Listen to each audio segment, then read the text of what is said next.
JEE advanced 2025లో top 10లో ర్యాంకులు సాధించిన విజేత ఎప్పుడూ నారాయణే. నమస్తే, welcome to Suman TV.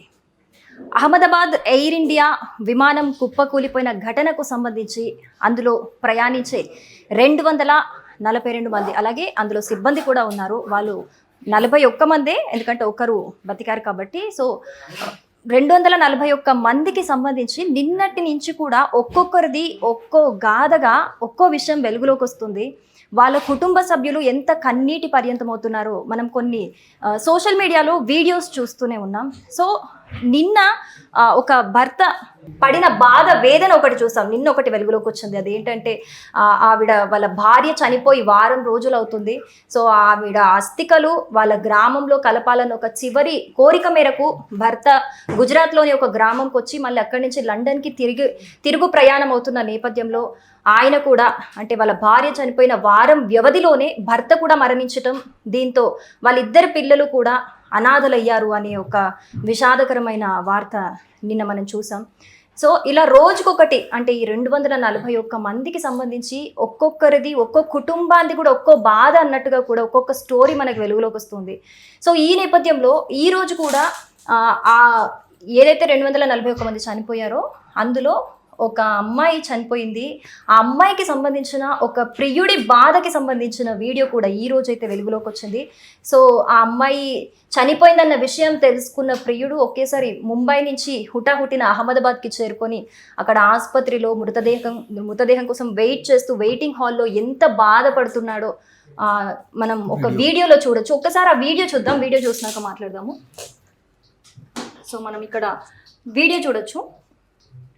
So Prem, మీరు చెప్పండి, ఏమనిపిస్తుంది వీడియో చూస్తే? ఆయన నిజంగా ఆ మృతదేహాన్ని అంటే ఊహించుకోలేక, ఇంకా నా ప్రియురాలు బతికి లేదు అనేది డైజెస్ట్ చేసుకోలేక, ఎవ్వరికి చెప్పకుండా కూడా తన మనసులోని బాధని ఎవరితో షేర్ చేసుకోలేక పక్కకెళ్ళి ఏడుస్తున్నారు. ఇది కూడా అక్కడున్న పక్కన వాళ్ళు ఎవరు వీడియో తీస్తే ఎందుకు ఏంటి అని జరిగితే ఆయన కన్నీటితో సమాధానం ఇలా చెప్పారనమాట. సో మీకేమనిపిస్తుంది ప్రేమ్?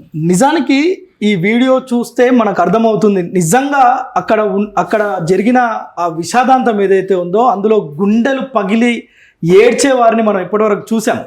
కానీ లోపల మదన పడుతూ తన ప్రియురాలు ఇక లేదు, తన ప్రియురాలు ఇంకా తనను కలవలేదు అనే ఒక చేదు నిజాన్ని తను మింగుకోలేక, తను దాన్ని తీసుకోలేక విపరీతంగా కుల్లి ఏడుస్తున్న ఈ వీడియో ఇప్పుడు ప్రస్తుతం వైరల్గా మారింది. నిజానికి ఇతను ఎవరు అనేది అక్కడ ఎవరికి కూడా తెలియదు. తన వీడియో ఎలా బయటకు వచ్చిందంటే, ఆ వెయిటింగ్ లాగ్ ఏదైతే ఉంటుందో అక్కడ కూర్చొని తను ఏడుస్తున్నాడు. వీడియోలు తీసే జర్నలిస్టులు అక్కడికి వెళ్ళి, అరే ఎందుకు ఏడుస్తున్నావు, ఎవరి తరపు అని అడిగితే, నా ప్రియురాలు ఇంకా లేదు అని చెప్పి గుండె పగిలేలా. అంటే ఈ విషయం విన్నప్పుడు అవతలి అతనికి కూడా ఏం అర్థమై ఉండదు. అంటే ఒక లవర్ కోసం తను వచ్చి తన బాధని ఎవరికి ఎక్స్ప్రెస్ చేసుకోవాలో కూడా తెలియని పరిస్థితిలో అతను ఉన్నాడు. ఇతను ఒక్కడే కాదు, మెడికల్ కాలేజ్కి సంబంధించిన విద్యార్థుల తల్లిదండ్రులు, వాళ్ళ కుటుంబ సభ్యులు. మనం నిన్న చూసాం ఈ ఘటనకు సంబంధించి. ఆ మెడికల్ కాలేజ్ వసతి భవనం ఏదైతే ఉందో, హాస్టల్ భవనం, బీజే హాస్టల్కి సంబంధించి అందులో అటెండర్గా పనిచేస్తుంది తను. తన భర్త కూరగాయల కోసం బయటికి వెళ్ళిండు. ఒక 2 సంవత్సరాల పాపతో పాటు తన భార్య, ఇద్దరు కూడా అందులో చిక్కుకొని మృతి చెందిరు. వాళ్ళ డెడ్ బాడీస్ దొరకలేదంట. తను మార్నింగ్ మీడియాతో మాట్లాడుతున్న వీడియో చూస్తే నిజంగా కలిచివేస్తుంది అది. అలాంటి సందర్భాలు, అంటే ఈ సంఘటనకు సంబంధించి ఇలా చెప్పుకుంటూ పోతే 240 కుటుంబాలు, అదేవిధంగా ఇంకొక 30 మంది మెడికల్కి సంబంధించిన ఇష్యూ. నిజంగా ఇతన్ని ఒకసారి మనం చూస్తే, జనరల్గా ఇతన్ని చూసినప్పుడు ఏమనుకుంటాం, ఇతను ఏదో బాధలో ఉన్నాడు ఏదో అనుకుంటాం. కానీ ఇతన్ని కదిలిస్తే తెలిసింది, ఆ గుండెలు పలిగి ఆ యొక్క మొత్తం సినిమా మొత్తం అతను చెప్పిండు. అంటే తనకు జరిగిన అన్యాయం అనలేము, తన ప్రియురాలు ఇక లేదు అని చెప్తున్నాడు సమాధానం. ఎవరికి చెప్పుకోవాలి? తల్లిదండ్రులకు చెప్పుకోలేడు. పోయి చూసుకుందాం కడసారి చూపు అంటే ప్రియురాలు లేదు. లండన్కి వెళ్తుంది తను హైయర్ ఎడ్యుకేషన్స్ కోసం. తనకు విషయం తెలిసిన వెంటనే ముంబై నుంచి అహ్మదాబాద్కి వచ్చేసిండు. అంటే చివరి చూపే మనం చూసుకోవచ్చేమో, కానీ ఆ డెడ్ బాడీ ఉందో లేదో తెలీదు. మనం చూసాం ఆ డెడ్ బాడీల పరిస్థితి ఎంత దారుణం అంటే, అసలు 240 డెడ్ బాడీస్లో ఒక 6 మాత్రమే ఇప్పటి వరకు కూడా వాళ్ళు గుర్తించి ఆ కుటుంబ సభ్యులకు ఇచ్చారు. మిగతా డెడ్ బాడీస్ని వాళ్ళు కనుక్కోలేక ఇప్పుడు ప్రస్తుతం DNA పరీక్షలు చేస్తున్నారు. ఆ కుటుంబ సభ్యులకు సంబంధించిన శాంపిల్స్ ఇక్కడ తీసుకుంటున్నారు. చూడండి 241 మందిలో 7 బాడీస్ మాత్రమే వాళ్ళకి అంటే వీళ్ళు అని అట్లీస్ట్ గుర్తించగలిగారు. ఇక్కడ చూడండి ఇది ఎంత బాధాకరం అనేది. ఆ మిగతా వాళ్ళు ఎవరు ఏంటి బాడీ ఎక్కడ ఏ పీస్ ఎక్కడ ఉంది ఏంటి అట్లీస్ట్ వాళ్ళ అస్థికలు గంగలో కలుపుకుందామన్న ఒక సెంటిమెంట్ ఏదైతే ఉంటుందో మన హిందువులకి దానికి సంబంధించి కూడా ఆ కార్యక్రమాలు కూడా కంప్లీట్ చేసుకోలేని దుస్థితిలో ఈ కుటుంబాలు ఉన్నాయంటే అది ఎంత బాధాకరం కడసారి చూపుకు కూడా నోచుకోలేని పరిస్థితి ఇది. అంత దుర్మార్గమైన సంఘటన ఇది. నిజానికి ఇది భారతదేశమే కాదు, ఎయిర్ ఇండియా చరిత్ర, భారతదేశ చరిత్ర, ప్రపంచ చరిత్రలో ఇలాంటివి ఘటనలు 1-2 జరిగినాయి.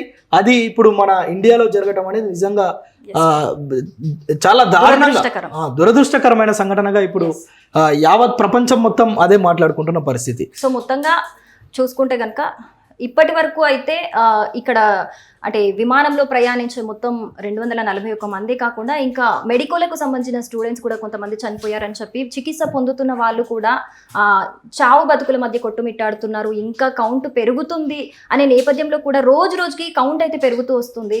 సో ఇప్పుడైతే చికిత్స పొందుతున్న వాళ్ళైనా సరే త్వరగా కోలుకొని వాళ్ళ కుటుంబీకులకు కూడా కొంత ధైర్యం రావాలి అని చెప్పి మనస్ఫూర్తిగా అయితే మనం కోరుకుందాం. సుమన్ టీవీలో మీ పర్సనల్ అండ్ బిజినెస్ ప్రమోషన్స్ కోసం కింది నెంబర్కి కాంటాక్ట్ చేయండి.